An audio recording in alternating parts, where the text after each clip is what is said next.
بسم اللہ الرحمن الرحیم۔ شروع اللہ کا نام لے کر جو بڑا مہربان نہایت رحم والا ہے۔ کاف ہا یا عین صاد، یہ تمہارے پروردگار کی مہربانی کا بیان ہے جو اس نے اپنے بندے زکریا پر کی تھی جب انہوں نے اپنے پروردگار کو دبی آواز سے پکارا اور کہا کہ اے میرے پروردگار، میری ہڈیاں بڑھاپے کے سبب کمزور ہو گئی ہیں اور سر سفید بالوں کی وجہ سے چمکنے لگا ہے، اور اے میرے پروردگار، میں تجھ سے مانگ کر کبھی محروم نہیں رہا، اور میں اپنے بعد اپنے بھائی بندوں سے ڈرتا ہوں، اور میری بیوی بانجھ ہے، پھر بھی مجھے اپنے پاس سے ایک وارث عطا فرما جو میری اور اولاد یعقوب کی میراث کا مالک ہو، اور اے میرے پروردگار اس کو خوش اخلاق بنائیو۔ فرمایا اے زکریا، ہم تم کو ایک لڑکے کی بشارت دیتے ہیں جس کا نام یحییٰ ہوگا، اس سے پہلے ہم نے اس نام کا کوئی شخص پیدا نہیں کیا۔ انہوں نے کہا کہ پروردگار، میرے ہاں کس طرح لڑکا ہوگا جبکہ میری بیوی بانجھ ہے اور میں بڑھاپے کی اس حالت کو پہنچ گیا کہ سوکھ گیا ہوں۔ حکم ہوا کہ اسی طرح ہوگا۔ تمہارے پروردگار نے فرمایا ہے کہ مجھے یہ آسان ہے، اور میں پہلے تم کو بھی تو پیدا کر چکا ہوں اور تم کچھ چیز نہ تھے۔ کہا کہ پروردگار، میرے لیے کوئی نشانی مقرر فرما۔ فرمایا نشانی یہ ہے کہ تم صحیح و سالم ہوتے ہوئے 3 رات دن لوگوں سے بات نہ کر سکو گے۔ پھر وہ عبادت کے حجرے سے نکل کر اپنی قوم کے پاس آئے تو ان سے اشارے سے کہا کہ صبح و شام تسبیح کرتے رہو۔ فرمایا اے یحییٰ، ہماری کتاب کو مضبوطی سے تھامے رہو، اور ہم نے ان کو لڑکپن ہی میں دانائی عطا فرمائی تھی اور اپنے پاس سے شفقت اور پاکیزگی دی تھی، اور وہ پرہیزگار تھے اور وہ اپنے ماں باپ کے ساتھ نیکی کرنے والے تھے اور سرکش اور نافرمان نہیں تھے۔ اور جس دن وہ پیدا ہوئے اور جس دن وفات پائیں گے اور جس دن زندہ کر کے اٹھائے جائیں گے ان پر سلام ہے۔ اور کتاب یعنی قرآن میں مریم کا بھی تذکرہ کرو، جب وہ اپنے لوگوں سے الگ ہو کر مکان کے مشرقی حصے میں چلی گئیں، پھر انہوں نے ان کی طرف سے پردہ کر لیا تو ہم نے ان کی طرف اپنا فرشتہ بھیجا، سو وہ ان کے سامنے ایک خوبصورت مرد کی صورت میں آیا۔ مریم بولی کہ اگر تم پرہیزگار ہو تو میں تم سے بچنے کے لیے رحمان کی پناہ لیتی ہوں۔ فرشتے نے کہا کہ میں تو تمہارے پروردگار کا بھیجا ہوا یعنی فرشتہ ہوں، اور اس لیے آیا ہوں کہ تمہیں پاکیزہ لڑکا بخشوں۔ مریم نے کہا کہ میرے ہاں لڑکا کیوں کر ہوگا جبکہ مجھے کسی مرد نے بطور شوہر چھوا تک نہیں اور میں بدکار بھی نہیں ہوں۔ فرشتے نے کہا کہ یوں ہی ہوگا۔ تمہارے پروردگار نے فرمایا کہ یہ مجھے آسان ہے اور میں اسے اسی طریق پر پیدا کروں گا تاکہ اس کو ہم لوگوں کے لیے اپنی طرف سے نشانی اور ذریعہ رحمت بنائیں، اور یہ کام مقرر ہو چکا ہے۔ چنانچہ وہ اس بچے کے ساتھ حاملہ ہو گئیں اور اسے لے کر ایک دور جگہ چلی گئیں۔ پھر درد ذہ ان کو کھجور کے تنے کی طرف لے آیا، کہنے لگیں کہ کاش میں اس سے پہلے مر چکتی اور بھولی بسری ہو گئی ہوتی۔ تب ان کے ٹیلے کے نیچے کی جانب سے فرشتے نے ان کو آواز دی کہ غمناک نہ ہو، تمہارے پروردگار نے تمہارے نیچے ایک چشمہ پیدا کر دیا ہے، اور کھجور کے تنے کو پکڑ کر اپنی طرف ہلاؤ، وہ تم پر تازہ عمدہ کھجوریں گرائے گا، تو کھاؤ اور پیو اور آنکھیں ٹھنڈی کرو۔ اگر تم کسی آدمی کو دیکھو تو کہنا کہ میں نے اللہ کے لیے روزے کی منت مانی، تو آج میں کسی آدمی سے ہرگز کلام نہیں کروں گی۔ پھر وہ اس بچے کو اٹھا کر اپنی برادری والوں کے پاس لے آئیں۔ وہ کہنے لگے کہ مریم، یہ تو نے برا کام کیا۔ اے ہارون کی بہن، نہ تو تیرا باپ ہی برا آدمی تھا اور نہ تیری ماں ہی بدکار تھی۔ تو مریم نے اس بچے کی طرف اشارہ کیا۔ وہ بولے کہ ہم اس سے کہ گود کا بچہ ہے کیسے بات کریں؟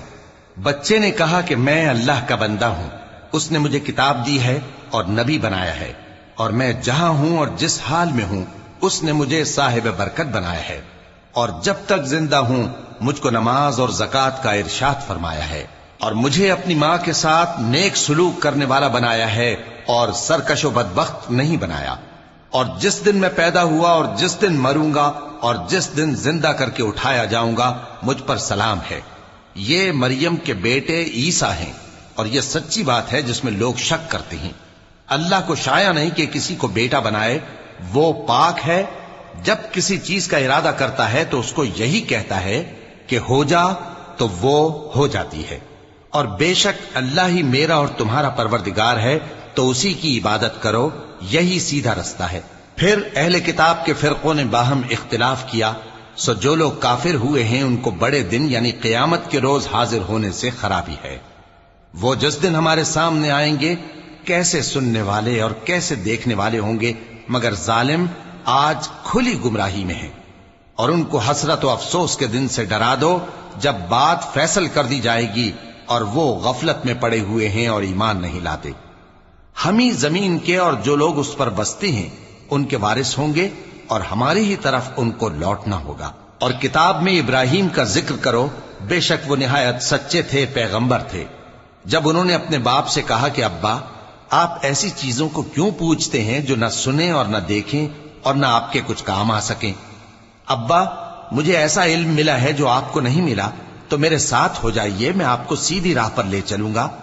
ابا شیطان کی پوجا نہ کیجیے، بے شک شیطان اللہ کا نافرمان ہے۔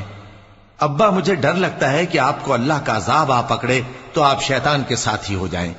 اس نے کہا کہ ابراہیم کیا تو میرے معبودوں کے خلاف ہے؟ اگر تو باز نہ آئے گا تو میں تجھے سنسار کر دوں گا اور تو ہمیشہ کے لیے مجھ سے دور ہو جا۔ ابراہیم نے سلام علیکم کہا اور کہا کہ میں آپ کے لیے اپنے پروردگار سے بخشش مانگوں گا، بے شک وہ مجھ پر نہایت مہربان ہے۔ اور میں آپ لوگوں سے اور جن کو آپ اللہ کے سوا پکارا کرتے ہیں ان سے کنارہ کرتا ہوں اور اپنے پروردگار ہی کو پکاروں گا۔ امید ہے کہ میں اپنے پروردگار کو پکار کر محروم نہیں رہوں گا۔ اور جب ابراہیم ان لوگوں سے اور جن کی وہ اللہ کے سوا پرستش کرتے تھے الگ ہو گئے تو ہم نے ان کو اسحاق اور اسحاق کو یعقوب بخشے اور ہر ایک کو پیغمبر بنایا، اور ہم نے ان کو اپنی رحمت سے بہت سی چیزیں عنایت کی اور ان کا ذکر جمیل بلند کیا۔ اور کتاب میں موسیٰ کا بھی ذکر کرو، بے شک وہ ہمارے برگزیدہ تھے اور رسول تھے، نبی تھے، اور ہم نے ان کو طور کی داہنی طرف سے پکارا اور باتیں کرنے کے لیے نزدیک بلایا، اور اپنی مہربانی سے ان کو ان کا بھائی ہارون پیغمبر بنا کر عطا کیا۔ اور کتاب میں اسماعیل کا بھی ذکر کرو، وہ وعدے کے سچے اور رسول تھے، نبی تھے، اور وہ اپنے گھر والوں کو نماز اور زکوٰۃ کا حکم کرتے تھے اور اپنے پروردگار کے ہاں پسندیدہ تھے۔ اور کتاب میں ادریس کا بھی ذکر کرو، وہ بھی نہایت سچے تھے، نبی تھے، اور ہم نے ان کو اونچی جگہ اٹھا لیا تھا۔ یہ وہ لوگ ہیں جن پر اللہ نے اپنے پیغمبروں میں سے فضل کیا، یعنی اولاد آدم میں سے، اور ان لوگوں میں سے جن کو ہم نے نوح کے ساتھ کشتی میں سوار کیا، اور ابراہیم اور یعقوب کی اولاد میں سے، اور ان لوگوں میں سے جن کو ہم نے ہدایت دی اور جنہیں برگزیدہ کیا۔ جب ان کے سامنے ہماری آیتیں پڑھی جاتی تھیں تو سجدے میں گر پڑتے اور روتے رہتے تھے۔ چونکہ آیت سجدہ تلاوت کی گئی ہے لہذا سامعین پر سجدہ واجب ہے۔ پھر ان کے بعد چند ناخلف ان کے جانشین ہوئے جنہوں نے نماز کو ضائع کر دیا اور خواہشات نفسانی کے پیچھے لگ گئے، سو ان قریب ان کو گمراہی کی سزا ملے گی۔ ہاں جس نے توبہ کی اور ایمان لایا اور عمل نیک کیے تو ایسے لوگ بہشت میں داخل ہوں گے اور ان کا ذرا نقصان نہ کیا جائے گا، یعنی ہمیشہ کی بہشتوں میں جس کا اللہ نے اپنے بندوں سے وعدہ کیا ہے کہ جو ان کی آنکھوں سے پوشیدہ ہے۔ بے شک اس کا وعدہ نیکوکاروں کے سامنے آنے والا ہے، وہ اس میں سلام کے سوا کوئی بیہودہ کلام نہ سنیں گے اور ان کو صبح و شام کھانا ملے گا۔ یہی وہ جنت ہے جس کا ہم اپنے بندوں میں سے ایسے شخص کو مالک بنائیں گے جو پرہیزگار ہوگا۔ اور فرشتوں نے پیغمبر کو جواب دیا کہ ہم تمہارے پروردگار کے حکم کے سوا اتر نہیں سکتے۔ جو کچھ ہمارے آگے ہے اور جو پیچھے ہے اور جو اس کے درمیان ہے سب اسی کا ہے، اور تمہارا پروردگار بھولنے والا نہیں، یعنی آسمان اور زمین کا اور جو ان دونوں کے درمیان ہے سب کا پروردگار، تو اسی کی عبادت کرو اور اس کی عبادت پر ثابت قدم رہو۔ بھلا تم کوئی اس کا ہم نام جانتے ہو؟ اور کافر انسان کہتا ہے کہ جب میں مر جاؤں گا تو کیا زندہ کر کے نکالا جاؤں گا؟ کیا ایسا انسان یاد نہیں کرتا کہ ہم نے اس کو پہلے بھی تو پیدا کیا تھا جبکہ وہ کچھ بھی چیز نہ تھا؟ سو تمہارے پروردگار کی قسم ہم ان کو جمع کریں گے اور شیطانوں کو بھی، پھر ان سب کو جہنم کے گرد حاضر کریں گے اور وہ گھٹنوں پر گرے ہوئے ہوں گے۔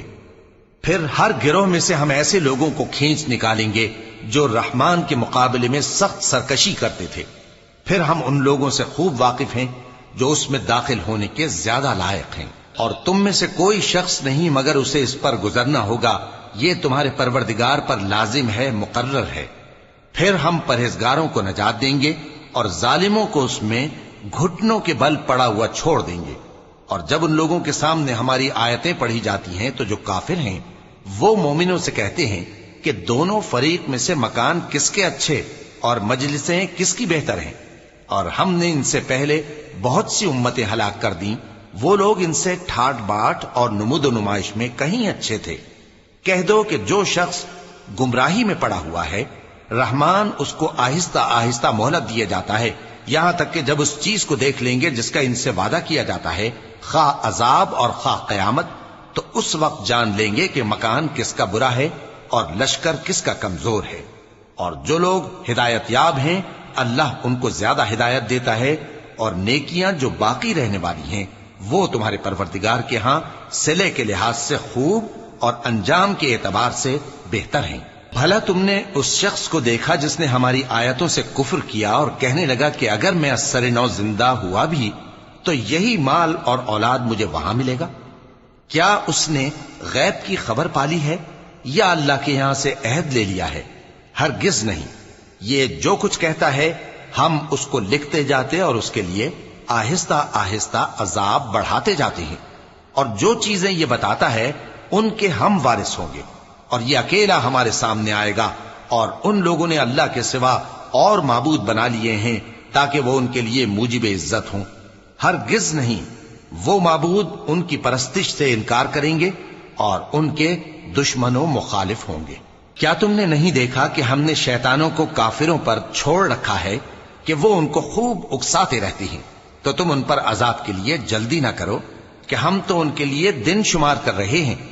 جس روز ہم پرہیزگاروں کو رحمان کے سامنے بطور مہمان جمع کریں گے اور گناہگاروں کو دوزخ کی طرف پیاسے ہانک لے جائیں گے، تو لوگ کسی کی سفارش کا اختیار نہ رکھیں گے مگر جس نے رحمان سے اقرار لے لیا ہو، اور کہتے ہیں کہ رحمان بیٹا رکھتا ہے۔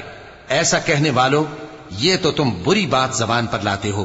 قریب ہے کہ اس جھوٹ سے آسمان پھٹ پڑیں اور زمین شق ہو جائے اور پہاڑ پارا پارا ہو کر گر پڑیں کہ انہوں نے رحمان کے لیے بیٹا تجویز کیا، اور رحمان کو شایع نہیں کہ کسی کو بیٹا بنائے۔ ہر شخص جو آسمانوں اور زمین میں ہے رحمان کے روبرو بطور بندہ ہی آئے گا۔ اس نے ان سب کو اپنے علم سے گھیر رکھا اور ایک ایک کو شمار کر رکھا ہے، اور یہ سب قیامت کے دن اس کے سامنے اکیلے اکیلے حاضر ہوں گے۔ اور جو لوگ ایمان لائے اور عمل نیک کیے، رحمان ان کی محبت مخلوقات کے دل میں پیدا کر دے گا۔ اے پیغمبر صلی اللہ علیہ وآلہ وسلم، ہم نے یہ قرآن تمہاری زبان میں آسان بنا کر نازل کیا ہے تاکہ تم اس سے پرہیزگاروں کو خوشخبری پہنچا دو اور جھگڑالوؤں کو ڈر سنا دو، اور ہم نے ان سے پہلے بہت سے گروہوں کو ہلاک کر دیا ہے۔ بھلا تم ان میں سے کسی کو دیکھتے ہو یا کہیں ان کی بھنک سنتے ہو؟